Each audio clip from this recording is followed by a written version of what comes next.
कालू, मेरी सुंदर पति, एक बात कहनी थी आपसे। लग रहा है कोई नई शरारत आई है तुम्हारे दिमाग में जो इतने प्यार से बात कर रही हो। कालू, सुंदर को सुंदर ना कहूँ तो और क्या कहूँ? तुम हो ही इतने सुंदर। अच्छा अच्छा ठीक है, अब बताओ क्या बात है। कालू जी, मुझे उस पुराने जंगल में ले चलो। मुझे पता चला है कि वहाँ एक तांत्रिक उल्लू रहता है। वो तांत्रिक उल्लू अपनी जादुई शक्तियों से कुछ भी काम कर सकता है। अरे, अब क्या काम करवाना है तुम्हें उससे? चलो ना कालू, वहाँ जाकर बताऊंगी। अरे ऐसे नहीं, पहले तुम बताओ मुझे, तभी मैं वहाँ पर लेके जाऊंगा। पक्का? हाँ हाँ पक्का। ठीक है, तो फिर सुनो। मुझे उससे कहना है कि जंगल के सारे पक्षियों की सुंदरता मुझे मिल जाए और मैं हमेशा के लिए ऐसे ही जवान रहूं। मुझे बूढ़ा होना जरा भी नहीं अच्छा लगता। और हाँ कालू, तुम भी तो मेरे साथ ही होगे। क्या तुम नहीं चाहते कि तुम हमेशा ऐसे ही जवान और सुंदर रहो? भूरी, क्या सच में? क्या ऐसा तांत्रिक है उस जंगल में? हाँ हाँ कालू, मुझे पक्की खबर है, ऐसा है एक तांत्रिक उस जंगल में। और ऐसे ही वो कालू कौवे के साथ उड़ते उड़ते दूर जंगल में निकल जाते हैं, लेकिन वो रास्ते में कहीं भी नहीं रुकते। और ऐसे वो काले जंगल में पहुंच जाते हैं। सामने ही एक पेड़ था। उस पेड़ के नीचे वो जादुई उल्लू अपनी शैतानी ताकतों का इस्तेमाल कर रहा था। थोड़ी ही देर में वो दोनों भी वहां जाकर उसके पास बैठ जाते हैं और थोड़ी ही देर में वो उल्लू अपनी आंखें खोलता है। गौरी नाम है तुम्हारा? जी जी उल्लू जी, मेरा नाम गौरी ही है। हमेशा के लिए जवान रहना चाहती हो? जी उल्लू जी, आप तो सब जानते हो। उल्लू जी, ये मेरा पति है और मैं और मेरा पति चाहते हैं कि हम हमेशा जवान ही रहें, कभी बूढ़े ना हों, जंगल के सभी पक्षियों से ज्यादा सुंदर हो जाएं। जब भी मेरे पास कोई पक्षी आता है तो मुझे बहुत खुशी होती है। गौरी, तुम ये 2 तरह के रस ले जाओ। ये जो लाल रंग का रस है, ये शैतानी पेड़ के फल का रस है, और ये जो हरे रंग का रस है, ये है अच्छाई के पेड़ का रस। इस हरे रंग का रस को लेने से लाल रंग के रस का असर खत्म हो जाता है। तुम इस लाल रंग के रस को किसी तरीके से जंगल के सभी पक्षियों को खिला दो और फिर बन जाओ हमेशा हमेशा के लिए जवान। तुम जवान तब तक बनी रहोगी जब तक सारे पक्षी अंधे नहीं हो जाते। तो क्या उल्लू जी, इस लाल रंग के रस को पिलाने से सभी जंगल के पक्षी अंधे हो जाएंगे? हाँ, वो सब अंधे हो जाएंगे। अब तुम जल्दी से जाओ। फिर वो दोनों रस की बोतलें लेके वहां से चले जाते हैं। वो दोनों काले जंगल से निकलकर एक पेड़ पर दूर जाकर बैठ जाते हैं। कालू जी, एक बहुत बड़ी प्रॉब्लम है। हम ये रस लेकर तो आ गए हैं, लेकिन हम इन पक्षियों को पिलाएंगे कैसे? यही तो प्रॉब्लम है, वही तो मैं सोच रहा हूँ। क्यों ना ये हम लाल रस जंगल के सभी पेड़ों के फलों के ऊपर लगा देते हैं। इससे सभी पक्षी लाल रस को खा लेंगे, खा के वो अंधे हो जाएंगे। नहीं, ऐसे तो पक्षियों को पता भी चल जाएगा, और ऐसा भी हो सकता है कि पक्षी इस फल के पास ही ना जाएं। तो फिर कालू जी, आप ही कोई आइडिया बताइए ना। मैंने तो बहुत सोच लिया, आप कोई आप ही आइडिया लगाइए। मैं बहुत सोच चुकी हूँ।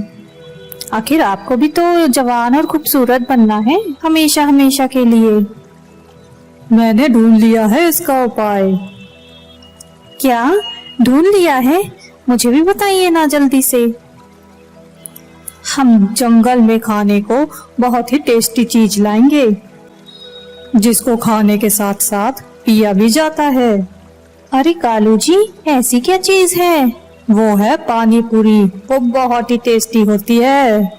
जब मैं कभी कभी इंसानों की बस्ती में जाता हूँ तो देखता हूँ कि इंसान उसे बहुत शौक से खाते हैं।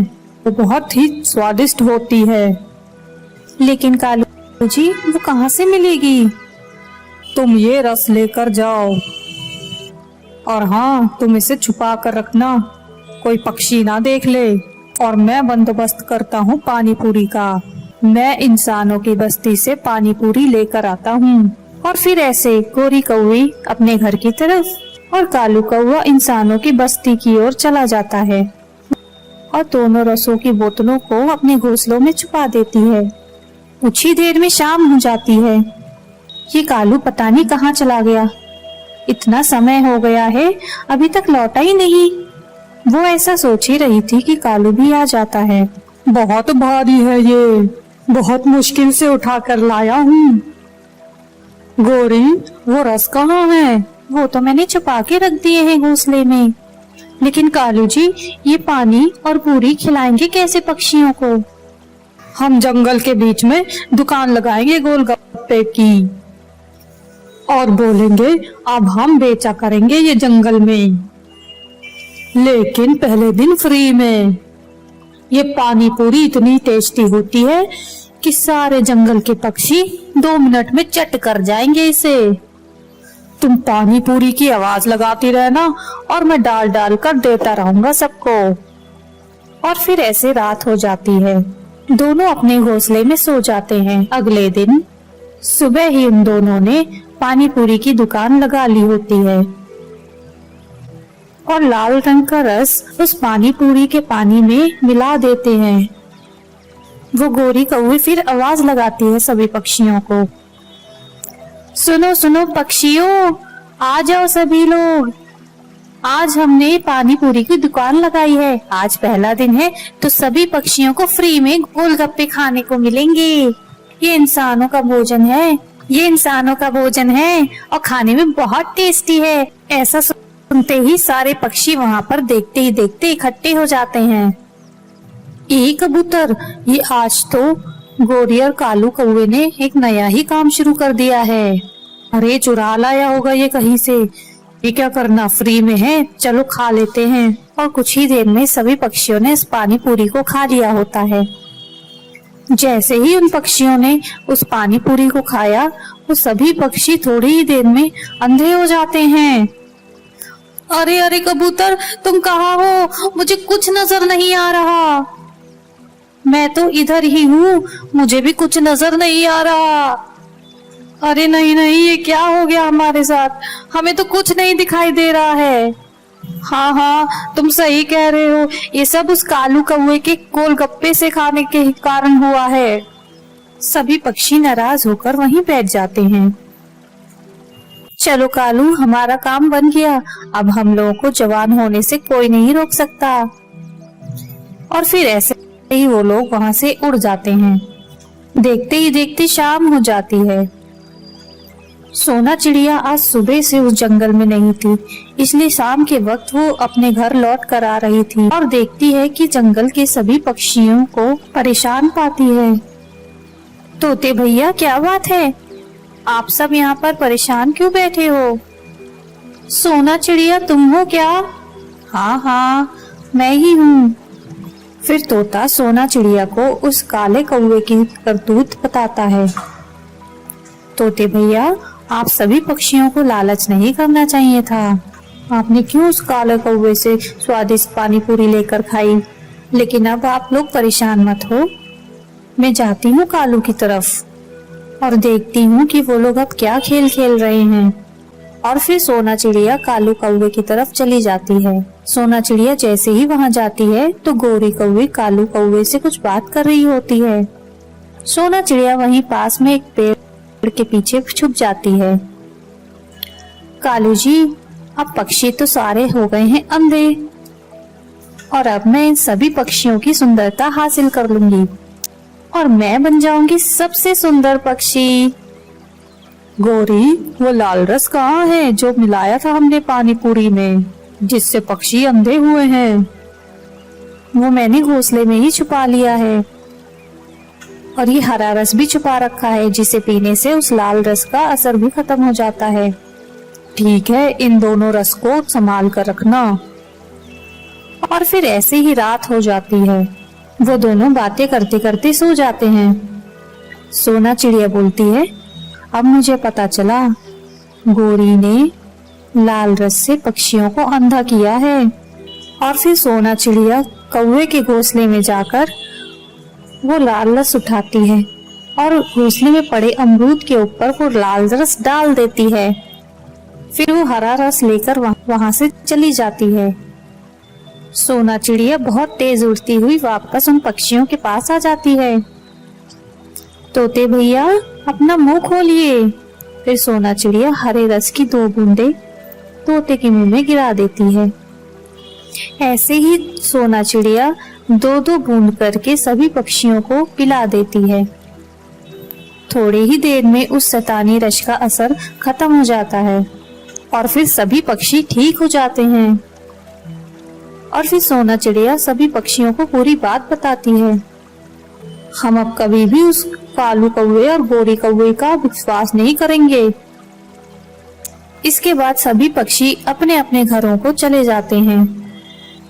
थोड़ी ही देर में सुबह हो जाती है। कालू, ओ कालू, उठो, जल्दी उठो।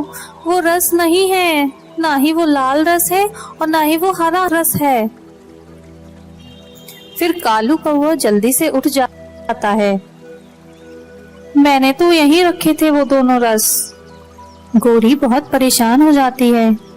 थोड़ी ही देर में उसे भूख लग जाती है और गोरी और कौवा वो दोनों ही अपने घोंसले में पड़े अमरूद को खा लेते हैं, जिस पर सोना चिड़िया ने वो लाल रस डाला था।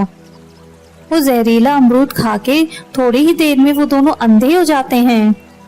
अरे अरे गोरी, तुम कहाँ हो? कालू कालू, मैं यहीं पे हूँ, मुझे कुछ दिखाई क्यों नहीं दे रहा?